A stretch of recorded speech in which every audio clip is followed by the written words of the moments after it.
Hello everyone, this is Mr. Boshin again, and here's our another lesson on perfect squares and square roots.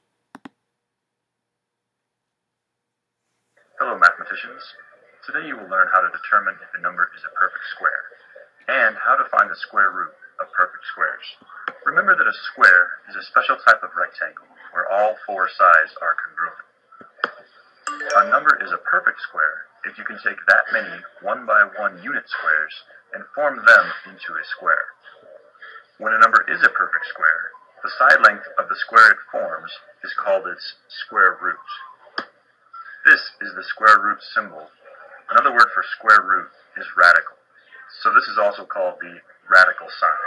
When we see a number underneath this sign, we know we are looking for that number's square root. So, is 4 a perfect square? Yes, 4 is a perfect square because you can take 4 one-by-one unit squares and form them into a 2-by-2 square. Therefore, 4 is a perfect square, and its square root is 2 because the side length of the square it forms is 2. Is 5 a perfect square? Well, no matter what I do, I cannot form 5 one-by-one unit squares into a square. We have each of these different configurations here, but none of them are squares. Therefore, 5 is not a perfect square. Now, 5 actually does have a square root, but its square root won't be a whole number. It will be a decimal number. We will discuss that in a future lesson. Let's try another.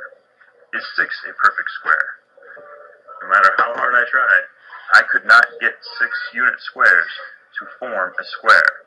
I was able to get 2 different types of rectangles. In fact, I'd probably be able to get 4 different types of rectangles because I could do a 6-by-1 and a 1-by-6, but I could not get 6 unit squares to form a square. Therefore, 6 is not a perfect square. Again, it will have a square root, but its square root will be a decimal number. What do you think the next perfect square is? If you said 9, you are correct, because I can take 9 one-by-one unit squares and form them into a 3-by-3 square. Therefore, the square root of 9 is 3. Let's try a few practice problems. Here we're going to determine whether each of the following numbers is a perfect square. And if it is a perfect square, we're going to give its square root. The first number, 10, take 10 unit squares. Can you form a square out of that? I sure couldn't. I was able to get a 2-by-5 rectangle, and then this weird looking shape here, which kind of maybe looks like an upside down Utah, but I could not get a perfect square. So therefore, 10 is not a perfect square. Let's try the next one. 16. Is 16 a perfect square? If you said yes, you are correct, because I could take 16 one-by-one unit squares and form them into another square, a 4-by-4 square. Therefore, 16 is a perfect square, and its square root is 4. What about 1? Is 1 a perfect square?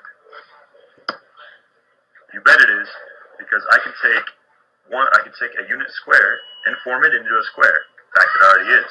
It is a 1-by-1 square. Therefore, 1 is a perfect square, and its square root is 1. It's important to be familiar with as many perfect squares as possible.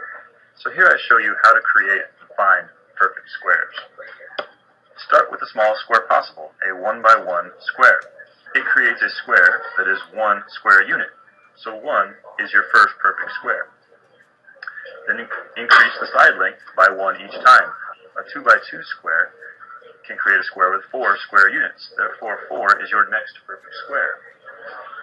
Increase the side length 1 more, and now you're at a 3-by-3 square. That creates a square of 9 square units.